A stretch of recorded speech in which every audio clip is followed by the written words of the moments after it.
5 جولائی 1977 پاکستان کی تاریخ میں اس سیاہ دن کے نام سے جانا جاتا ہے جس نے وطن عزیز میں جمہوری نظام اور اداروں کو ناقابل تلافی نقصان پہنچایا۔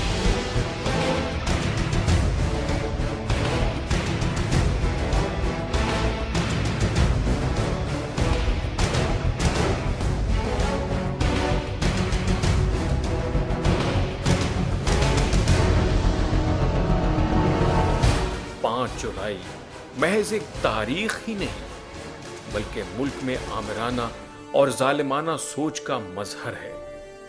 اس آمریت نے جمہوریت اور نظام حکومت کو بھی اس قدر متاثر کیا کہ آج 63 سال گزرنے کے باوجود ہمارے نظام میں صحیح معنوں میں جمہوری اقدار اور جمہوری اداروں کا قیام ممکن نہیں ہوا ہے۔ تو ہم ایک ایسے نظام میں پھنسے ہوئے ہیں جس میں سروسز کے پاس، سول اینڈ ملٹری سروسز کے پاس پاور ہے۔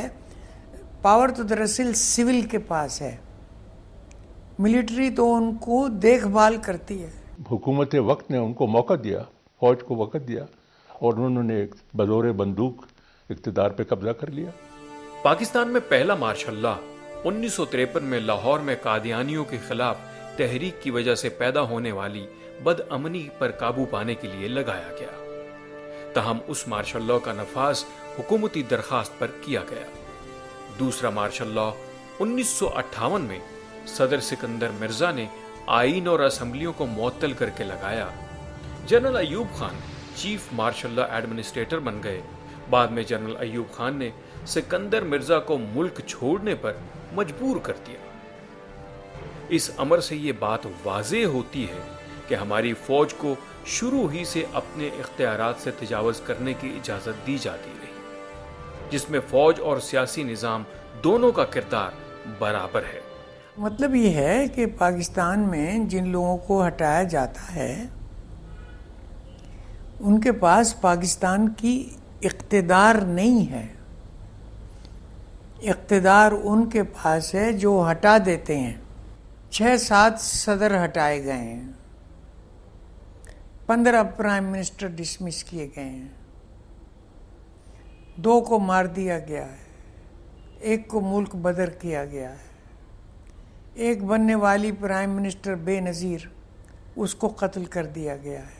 یہ جو لوگ صدر بنتے ہیں، پرائم منسٹر بنتے ہیں، یہ دکھاوے کے ہیں، ان کے پاس پاور نہیں ہے۔ ایوب خان کے 10 سالہ مارشل لا کے دور کے اختتام پر ملک گیر مظاہرے اور ہڑتالیں شروع ہو گئیں۔ تاریخی نقطہ نظر سے ایوب حکومت کے خاتمے میں مہنگائی اور بے روزگاری میں اضافہ، ذوالفقار علی بھٹو کا ایوب کابینہ سے استعفیٰ، پارلیمانی نظام کی بحالی کا مطالبہ اور مغربی پاکستان کے چھوٹے صوبوں میں 1 یونٹ کی مخالفت اہم ترین عناصر تھے۔ ایوب خان نے اپنے اقتدار کے دوران نظام کو بہتر کرنے اور ہنگامہ آرائی سے بچنے کے لیے فروری 1969 میں آل پارٹیز کانفرنس بھی منعقد کی، جس میں سیاسی قائدین نے اکثریتی نکات پر اختلاف کیا اور حالات اس نہج پر آ گئے کہ بالآخر ایوب خان نے 25 مارچ 1969 کو استعفیٰ دے دیا اور اقتدار یحییٰ خان کے حوالے کر دیا۔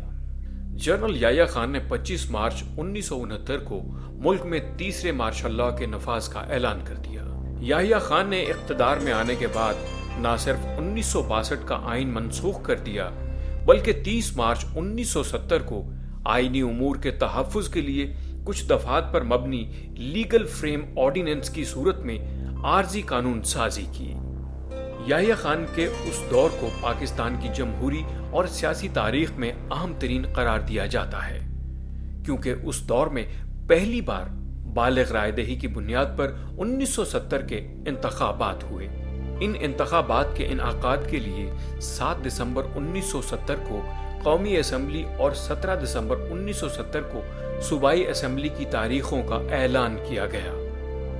ان انتخابات میں 2 سیاسی جماعتیں پاکستان پیپلز پارٹی اور عوامی لیگ ایک بڑی طاقت بن کر ابھری۔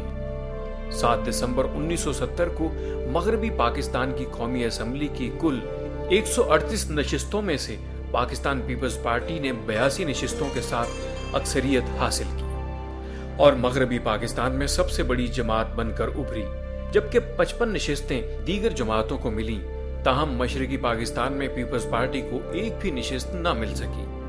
انتخابات کے بعد ذوالفقار علی بھٹو مغربی پاکستان اور شیخ مجیب الرحمان مشرقی پاکستان کا نمائندہ بن کر سامنے آئے۔ ذوالفقار علی بھٹو اور شیخ مجیب کے درمیان اقتدار کے حصول کے لیے ایک سرد جنگ کا آغاز ہو گیا۔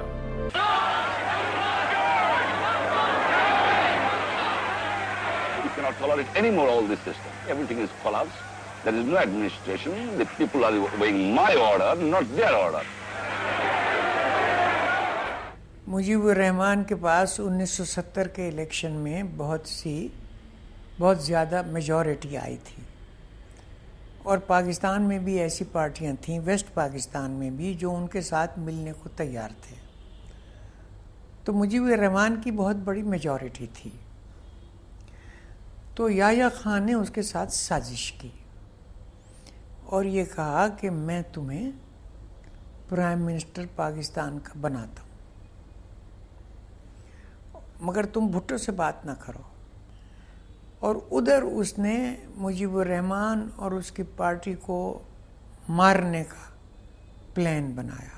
3 مارچ 1971 کو یحییٰ خان نے آئین سازی کے لیے قومی اسمبلی کا اجلاس طلب کیا تاکہ ذوالفقار علی بھٹو اور شیخ مجیب کے درمیان شراکت اقتدار کے معاملات کو طے کیا جائے، لیکن پیپلز پارٹی نے اس اجلاس میں شرکت کرنے سے انکار کر دیا۔ وقت گزرنے کے ساتھ ساتھ سیاسی بحران شدت اختیار کر گیا اور مشرقی اور مغربی پاکستان کی عوام کے درمیان بد اعتمادی اور نفرت اس قدر بڑھ گئی کہ مشرقی پاکستان میں عوامی لیگ کی جانب سے سول نافرمانی کی تحریک کا آغاز ہو گیا۔ مشرقی پاکستان میں نہ صرف غیر بنگالیوں کا قتل عام شروع کر دیا گیا بلکہ علیحدگی پسند تحریکیں زور پکڑتی گئیں۔ ایک بون کو جوان لڑکی 2 تھی، میرے شامی چھوٹے چھوٹے بچے، سب کو لی رہی ماری میں 8 روز گھومی ہوں، تو 2-4 آدمیوں نے مجھے مسجد میں کر دیا، وہاں مسجد میں 8 دن پڑی رہی، وہاں بھی شور کی آج ان کو سب ختم کر دیا جائے، جتنی عورتیں ہیں وہاں بھی ہر وقت مؤذن کے اوپر چھری چاقو رکھا کہ ان سب کو ختم کرا دو، تم یہاں سے نکالو۔ اور ان بیچارے نے کہا کہ اللہ کا گھر ہے، ہم نہیں نکال سکتے، تم ہمیں مار دو۔ اسی میں صبح کے وقت یہ ملیٹی جو نہ پہنچے تو سب ختم کر دیتے، پورا انتظام کر لیا تھا، سب گھیرے ہوئے تھے کہ سب عورتوں کو اتنی صاف کر دو۔ اب میرے بھائی کو پولیس آفس میں ہیڈ کلر تھے، ان کو مار دیا، ان کے 2 لڑکے جوان تھے، ان کو مار